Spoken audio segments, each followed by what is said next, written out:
Salut les riders, salut les rideuses. Aujourd'hui un petit unboxing et on va dire un test de démarrage. Je vais juste l'allumer, voir un peu les menus. Donc du Garmin Zumo XT. Allez, c'est parti. Donc, je ne l'ai pas encore ouvert, donc on découvre ensemble. Voilà, donc jolie petite boîte avec des rabats qui ne servent à rien. Le GPS lui-même, qui a vraiment une bonne taille. Énorme, la connectique derrière. Le bouton power. Alors là, je sais pas trop ce que c'est ces trucs-là. Ça doit être allé. Donc là, c'est pour une carte SD, je suppose. Et là, c'est l'USB. Ouais. Voilà. Hop. On va fermer ça. Je vais le laisser de côté. On va continuer de voir ce qu'il y a dans la boîte.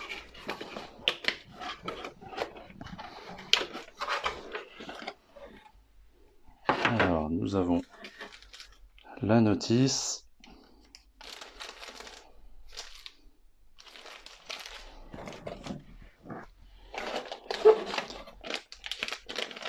Le câble d'alimentation à aller mettre sur la batterie. Qu'est-ce que c'est que tout ça? Bon, on le regardera un peu plus en détail, éventuellement plus tard. Je vois qu'il y a un tournevis aussi, parfait. Ils ont prévu le matos, nickel.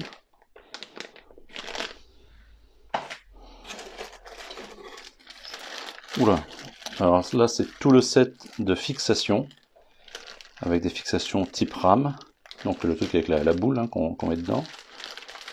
Voilà, donc à mettre sur le guidon, à voir si j'arrive à le positionner sur mon guidon. Ouais, remarquez, je vois qu'il y a la fixation guidon qui est ici. Ouais. Un autre support de fixation, ou le complément peut-être. La prise allume-cigare, pour utilisation dans la voiture, je présume. Un support ventouse. Bien. La visserie, alors j'avais lu quelque part effectivement que la visserie c'était pour monter le support. Donc certainement avec ça, je vois que là il y a des empreintes pour les têtes de vis. Voilà. Ça c'est le câble USB. Et là nous avons quelques serflex, ou Riesland pour nos amis alsaciens. Voilà. Bah écoutez, on va passer à la deuxième partie de la vidéo. On va allumer la bête en espérant qu'il y ait de la batterie. Ou je vais peut-être le charger un peu d'abord et l'allumer après, on verra. Voilà, allez, à tout de suite. Voilà, juste avant de le démarrer et de vous montrer un peu comment ça se passe à l'intérieur, on refait un petit tour rapide de ce qu'il y avait dans la boîte, dont le Garmin Zumo XT bien entendu, avec des caractéristiques principales qui sont un écran de 5,5 pouces de diagonale, donc un vraiment grand écran. Normalement, on est capable de l'utiliser avec des gants, donc on fera le test. Bon après, c'est un GPS qui est aussi dédié à l'off-road, donc il est capable de gérer les cartes topographiques, il est lié à Bird Eye pour télécharger les fichiers GPX aussi à l'intérieur. Voilà un peu tout ça, donc on le verra certainement à l'usage. Je ferai certainement d'autres vidéos là-dessus. Allez, donc dans la boîte, nous avions donc la notice, le GPS bien entendu, différentes fixations, ici, ici, ici, cette partie-là qui va accueillir le câble d'alimentation en son centre, qui est celui-ci, le câble USB, fixation ventouse ici, prise allume-cigare, de la visserie avec notamment des toutes petites vis ici à ne pas perdre. Point intéressant, alors c'est un détail mais qui a son importance, Garmin fournit les COS pour lier sur la batterie, donc c'est plutôt sympa. Et puis bah écoutez, quoi d'autre, c'est déjà pas mal, hein. Donc avec ça, si j'arrive pas à le fixer, c'est qu'il y a un souci, ça devrait le faire. Allez, je vous propose qu'on l'allume. Voilà, on va pouvoir l'allumer. Alors, vous remarquez déjà que j'ai mis une protection jaune autour, une protection qui est en fait une impression 3D en TPU, TPU étant un plastique souple. Voilà, c'est un fichier que je n'ai pas modélisé, je l'ai trouvé sur une base de données qui s'appelle Thingiverse. Je vous mettrai le lien dans la description. En gros, c'est celle-ci. Vous voyez, c'est très souple, il n'y a pas de problème, et ça viendra protéger un peu plus mon Garmin. Point intéressant de cette protection, et merci à la personne qui l'a modélisé, c'est que derrière, ça ne cache absolument pas la connectique, le bouton, la carte SD, ou le port USB, ou le haut-parleur. Donc c'est vraiment, vraiment bien. Ensuite vient le temps de l'allumer. Et bien là aussi j'ai eu quelques sueurs froides parce que il ne s'allumait pas, hein, tout simplement. Et c'est normal en fait, c'est normal car ils sont livrés batterie vide. Pour des questions de régulation de transport, etc., les batteries sont livrées déchargées. Du coup, il vaut mieux le charger d'abord. Une charge complète, c'est 6 heures. Alors, je ne l'ai pas chargé 6 heures, mais quand même quelques heures. Et puis voilà. Ensuite, vous appuyez sur le bouton Power qui est derrière. Et là, vous allez avoir Garmin qui va s'afficher. Avec ensuite une petite barre de chargement. Et normalement, vous arrivez sur une sélection de pays, ce qui n'est plus mon cas là, parce que je l'ai déjà démarré, donc j'ai déjà sélectionné le pays. Et après cette sélection de pays, normalement, vous arrivez sur le contrat de licence utilisateur que vous devez accepter. Et ça, c'est chiant. Ça, c'est super chiant, parce que vous voyez, ce contrat de licence utilisateur, eh bien, il apparaît à chaque fois. Et je ne sais pas pourquoi. Donc, est-ce que Garmin fera une mise à jour pour, une fois qu'on l'a accepté, on l'a accepté une bonne fois pour toutes, ça serait bien. Parce que très sincèrement, même si ça ne prend pas de temps, eh bien c'est chiant. Du coup, tout accepté. Ensuite, on arrive sur l'écran classique d'avertissement, comme quoi il ne faut pas utiliser le GPS, donc tapoter dessus en conduisant. Bon, ok, voilà.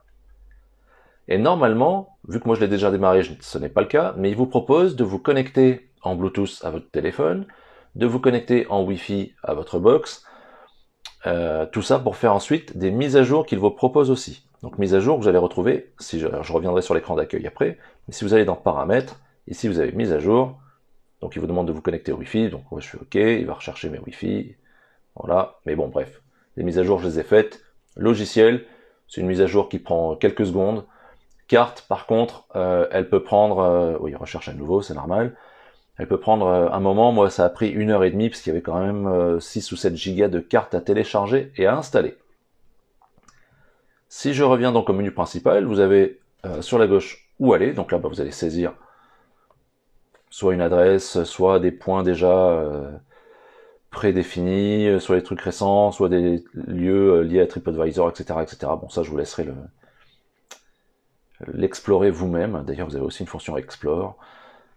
Ou alors afficher la carte, et donc là, il vous affiche la carte, voilà, avec votre position approximative. Quoi d'autre? Donc sur cette page principale, vous allez retrouver la notion de nombre de satellites, hein, avec les barres qui sont ici en haut, à gauche, le type de véhicule que vous conduisez, que vous pouvez changer, passer sur une auto, une moto ou du hors-piste, hors-route. Vous avez l'heure, la puissance du signal GPS, Wi-Fi, pardon, que je vous conseille, si vous ne faites pas une mise à jour, d'enlever, hein, ça sauvegardera un peu de batterie. Ça peut être intéressant si on l'utilise tout le temps, c'est le niveau de carburant. Bon, c'est une indication théorique de votre niveau de carburant, donc ça peut être intéressant.